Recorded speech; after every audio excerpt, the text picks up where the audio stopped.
바울은 자신이 사도가 된 것은 전적인 하나님의 은혜다라는 점을 강조합니다.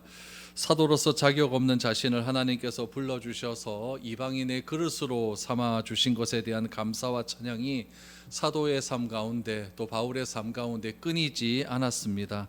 그래서 죄가 더한 곳에는 은혜가 참으로 넘친다라고 하는 고백을 한 것입니다. 은혜를 더 많이 받기 위해서 죄를 지을 필요는 없지만 자신은 죄로 물들었던 삶들을 되돌아보면서 늘 언제나 하나님의 은혜를 강조하는 그런 삶을 살았습니다. 바울은 에베소 교회라고 하는 문제가 많은 교회에서 사역하는 디모데에게 교회에 대한 상황에 위축되지 말고 주님을 바라볼 것을 당부합니다.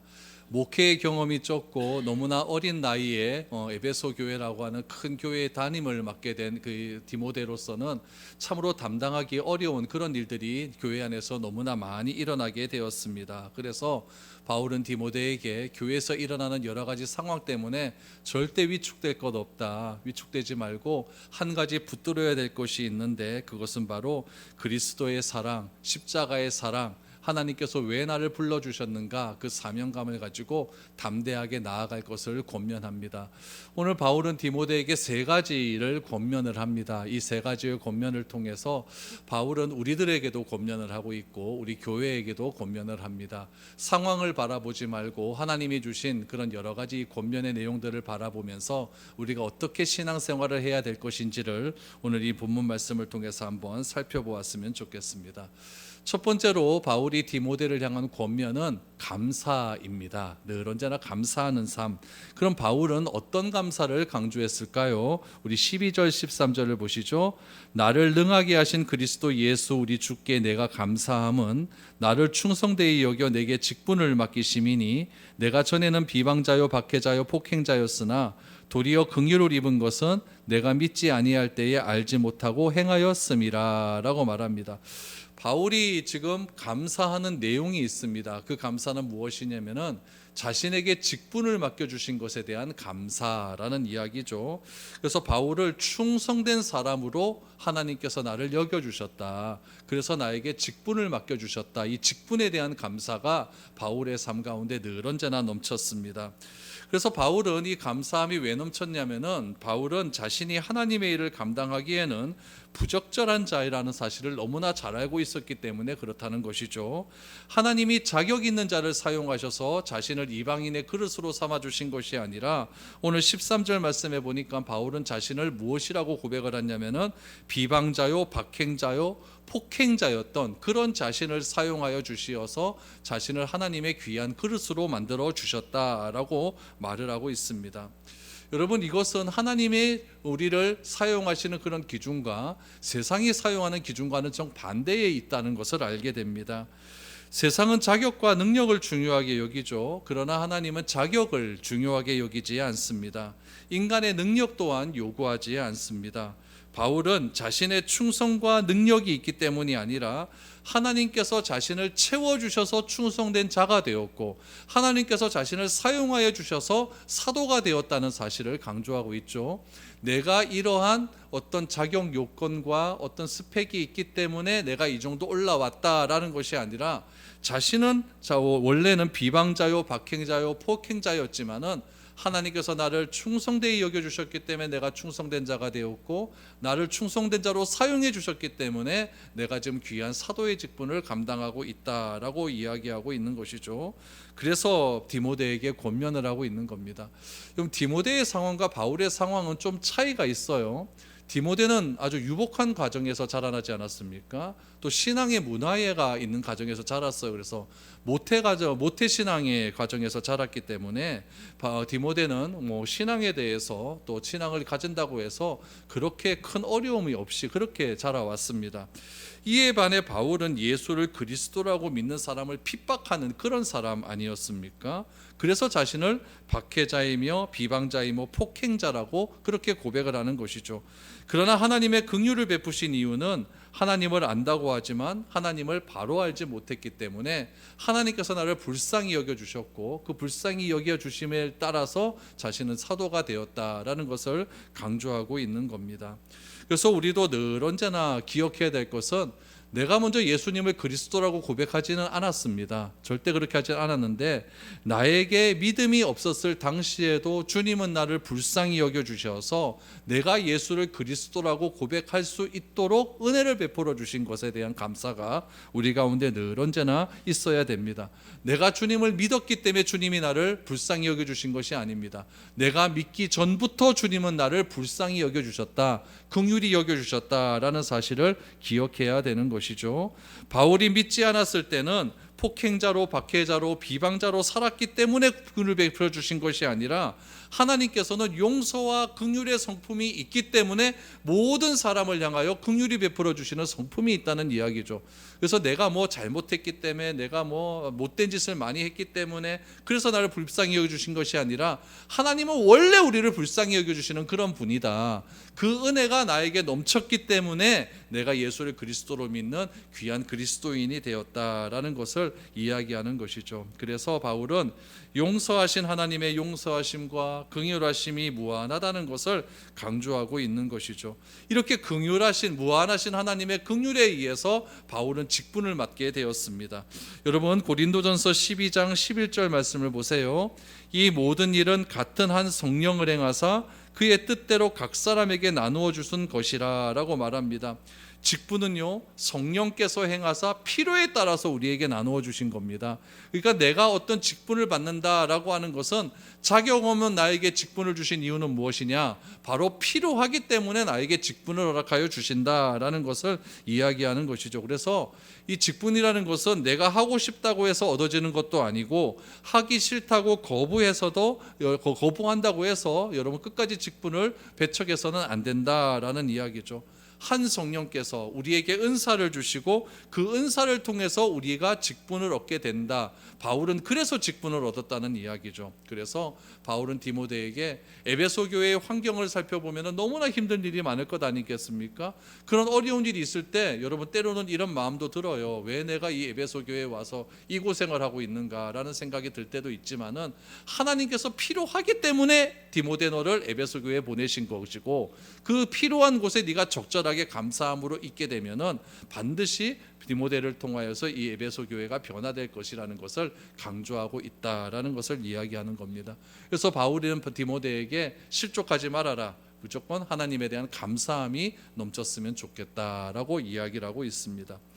두 번째로 바울이 디모데에게 권면하는 것은 은혜입니다. 은혜. 어떤 은혜일까요? 우리 14절 15절 보시죠. 우리 주의 은혜가 그리스도 예수 안에 있는 믿음과 사랑과 함께 넘치도록 풍성하였도다.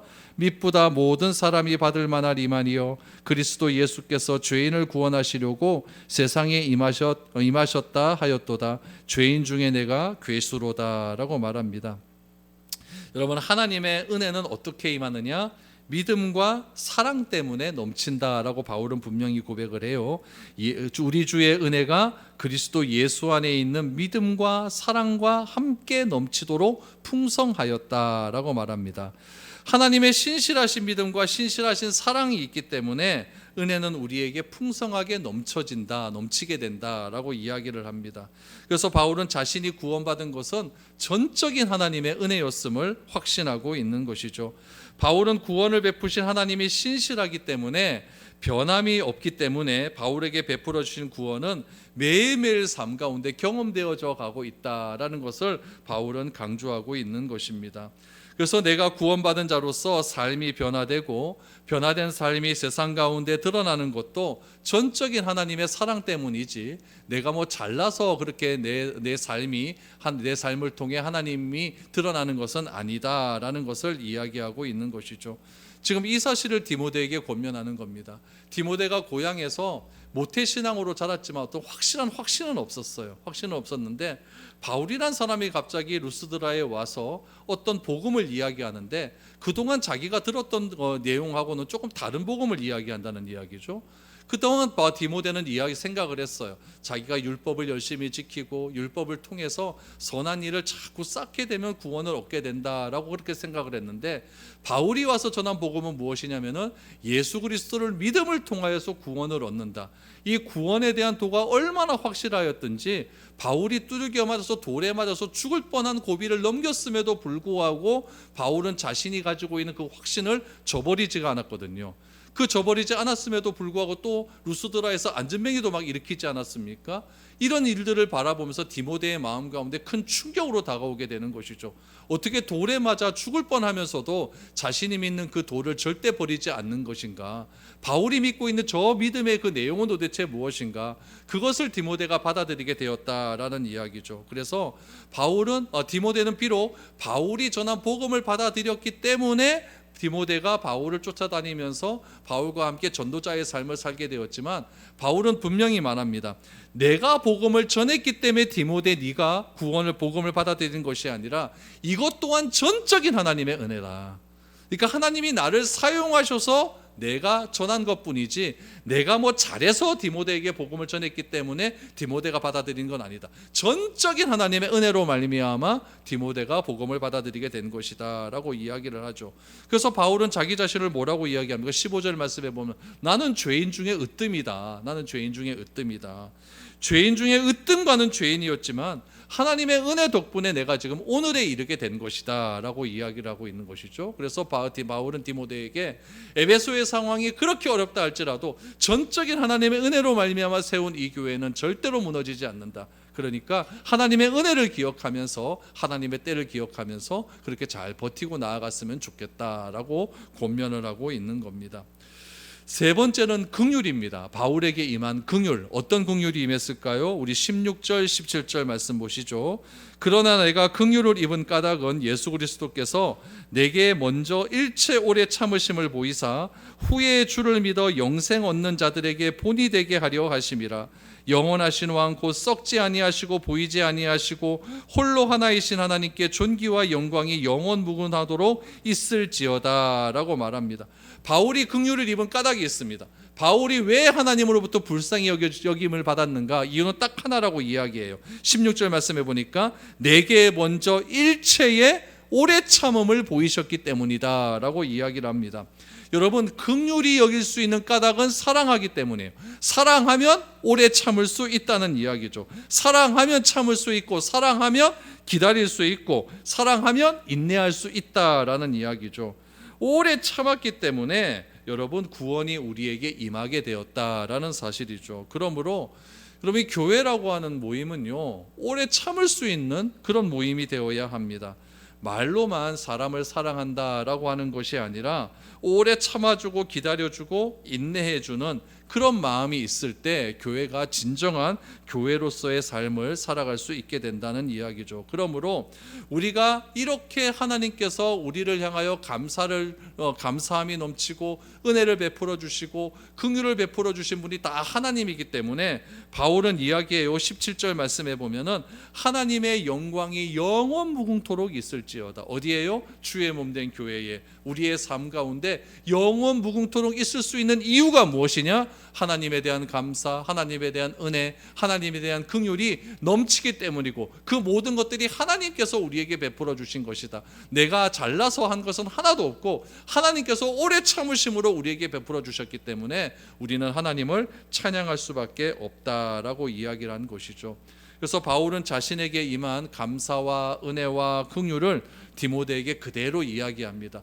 나에게 이런 감사와 은혜와 긍휼을 베풀어 주신 하나님은 디모데에게도 동일한 은혜를 그렇게 베풀어 주시고 있다라고 이야기를 하고 있는 것이죠. 그러면서 바울이 과거에 디모데에게 가르쳐 주었던 것을 한 가지 좀 회상시켜 줘요. 우리 18절 19절 보시죠. 아들 디모데야, 내가 내게 이 교훈으로서 명하노니 전에 너를 지도한 예언을 따라 그것으로 선한 싸움을 싸우며 믿음과 착한 양심을 가지라. 어떤 이들은 이 양심을 버렸고 그 믿음에 관하여는 파선하였느니라 라고 말합니다. 바울은 디모데에게 가르쳤던 예언, 그러니까 너를 지도한 예언을 따라 그것을 따라서 선한 싸움을 싸워라 라고 이야기하죠. 여기서 말하는 예언이라는 것은 앞에 일을 얘기하는 게 아니에요. 예언은 뭐라고 이야기했죠? 하나님의 말씀을 풀어 설교하는 것, 풀어서 가르치는 것을 예언이다라고 이야기했어요. 그러니까 바울이 디모데에게 예전에 가르치는 것이 있었다는 이야기죠. 가르쳐 준 것이 있었죠. 그 가르쳐 준 것이 뭔지는 잘 모르겠어요. 뭔지는 잘 모르겠지만은 바울과 디모데 사이는 알고 있는 거예요. 그러니까 바울은 이야기해. 내가 너에게 어떤 복음의 도를 가르쳤다는 이야기죠. 너에게 예언한 것을 따라서 그것을 가지고, 그 기초를 가지고, 그 말씀을 가지고 선한 싸움을 싸워라라고 이야기를 하는 것이죠. 그럼 예언은 언제 가르쳤던 것인가? 우리 교회의 조직이요, 그냥 우리 현대에 와서 이루어진 것이 아니라 이 초대교회 때도 교회 조직은 다 있었어요. 지금 바울이 디모데에게 예언한 것을 가르칠 때가 언제였냐면은 디모데에게 안수를 할 때입니다. 그 안수를 언제 주냐면은 교회에 장로를 세울 때 안수를 줬거든요. 근데 그 장로를 언제 세우느냐? 우리 디모데전서 4장 14절 말씀에 보면은 나와요. 보세요. 내 속에 있는 은사 곧 장로의 회의에서 만수받을 때에 예언을 통하여 받은 것을 가볍게 여기지 말며라고 했어요. 디모데에게 안수를 베풀 때에 안수는 누가 주었느냐? 장로의 회의에서 주었다고 했어요. 그러니까 안수는 개교에서 주는 것이 아닙니다. 개교에서 주는 것이 아니라 장로들의 모임에서 주었어요.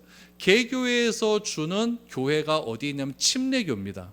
침례교는 개교회에서 줘요. 그래서 침례교는 어떤 모임 자체를 인정하지 않고 개교의 중심의 정치를 합니다. 그래서 침례교는 담임 목사한테 잘못 삐면 안수 못 받습니다. 담임 목사에 의해서 장로 안수를 주거든요. 그런데 우리 장로교에서는 어디에서 안수를 주냐면 장로회에서 줘요. 그 장로회가 총회라는 이야기죠. 총회에서 허락을 하고 허락한 사람들을 노회에서 안수를 주거든요. 그 노회를 오늘 이 디모데 뒤에서는 보니까 장로의 회라고 이야기를 하죠. 그래서 노회의 구성원들이 장로회들에 의해서 구성이 되거든요. 장로는 목사도 장로고 장모님도 장로입니다. 목사는 가르치는 장로, 장모님들, 시무장로님들은 치리하는 장로, 정치하는 장로예요. 이 장로들의 모임이 노회거든요. 이 노회가 모여서 총회가 된단 말이죠. 그래서 이 노회의 모임 속에서 안수를 받을 사람한테는 가르칩니다. 목사의 자격이 무엇이고 장로의 자격이 무엇인지를 가르친다는 이야기죠. 오늘 바울도 디모데에게 이런 것들을 가르쳤다는 이야기예요. 가르쳤는데 누가 가르쳤느냐? 장로의 회의에서 가르친 것이 있다라는 이야기죠. 그럼 바울 당시에 장로회는 어디에 있었을까요? 예루살렘 교회에 있었어요. 그래서 에베소서 사도행전 15장 말씀에도 보면은 유대인과 이방인 사이에 갈등이 있었을 때도 그 갈등을 해결하기 위한 모임, 예루살렘 교회에서 총회를 열거든요. 그 총회에서 여러 가지 안건들이 결의가 돼서 그 결의된 안건을 가지고 전도하는 데 사용했단 말이죠. 오늘 디모데도 마찬가지예요. 디모데에도 이렇게 장로회에서 안수를 하면서 디모데에게 장로의 권한을 준 거예요. 그 장로의 권한은 목사의 권한을 주었다라는 이야기죠.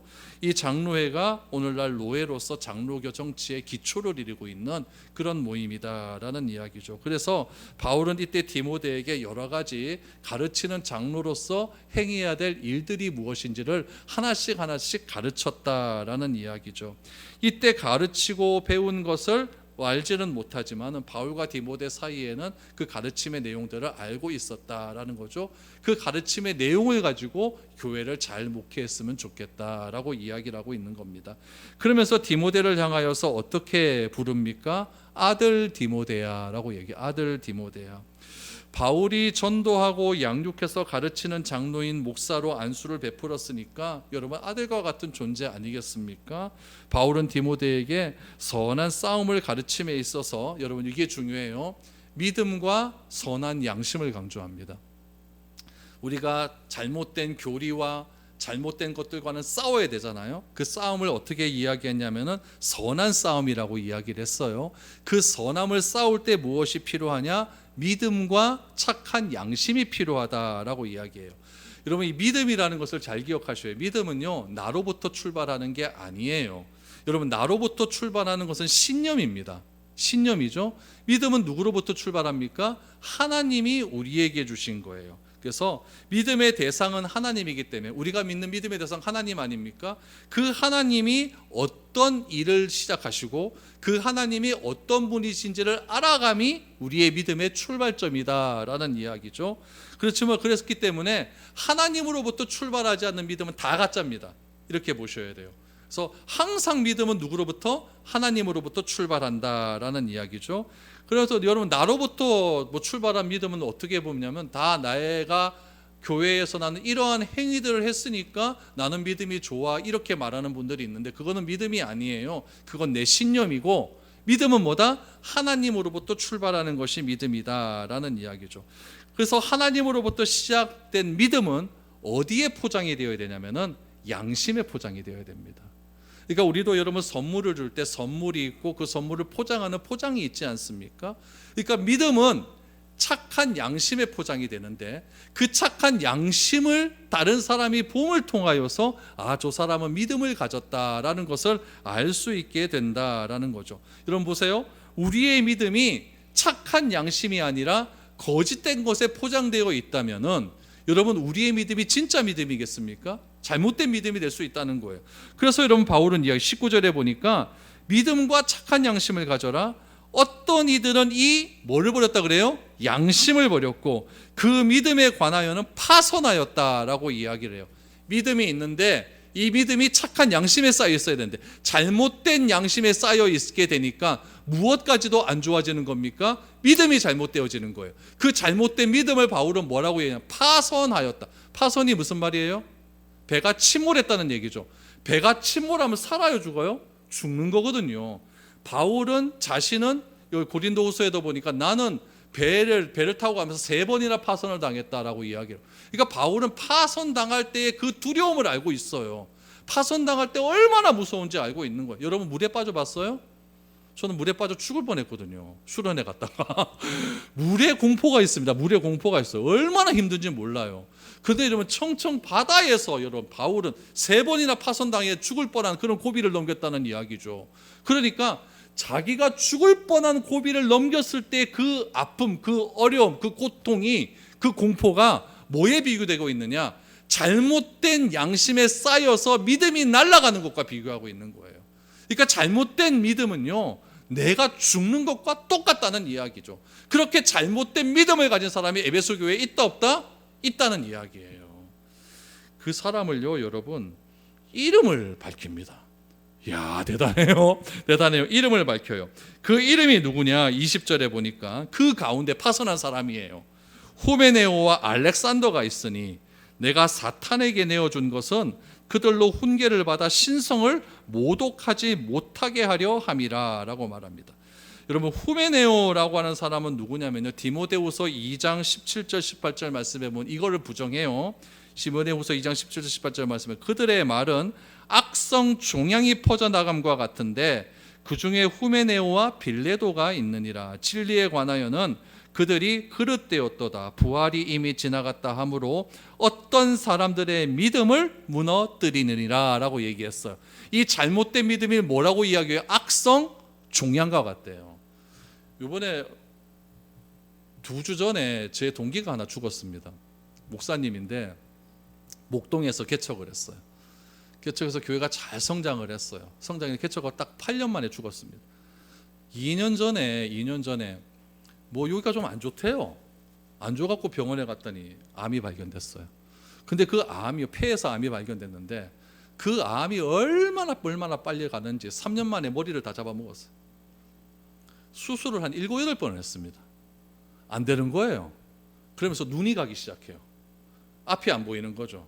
앞이 안 보이다가 지난달 초에 우리 동기회 모임에서 막 난리가 난 거예요. 이 사람 도와야 된다. 그래갖고 막 그때 교회에서 헌금도 해서 보내고 저도 좀 보내고 막 이랬거든요. 이래 했는데 2주 전에 결국 죽었습니다. 죽었어요. 종양이 퍼지기 시작하는데요. 얼마나 빨리 퍼지는, 나이도 나하고 비슷한데 젊은 사람인데 얼마나 빨리 퍼질지 몰라요. 그 종양 퍼지는 속도가 뭐와 같냐? 여러분, 부활을 부정하는 사람이 후메네오거든요. 부활을 부정하는 후메네오가 이것이 얼마나 교회 안에서 예수의 부활이 없다라고 이야기하는 건지 빨리 퍼져나가는지 모른다라고 이야기하죠. 그래서 18 보니까 18절 말씀에 보니까 부활이 이미 지나갔다 하므로 어떤 사람들의 믿음을 무너뜨린다라고 이야기하지 않습니까?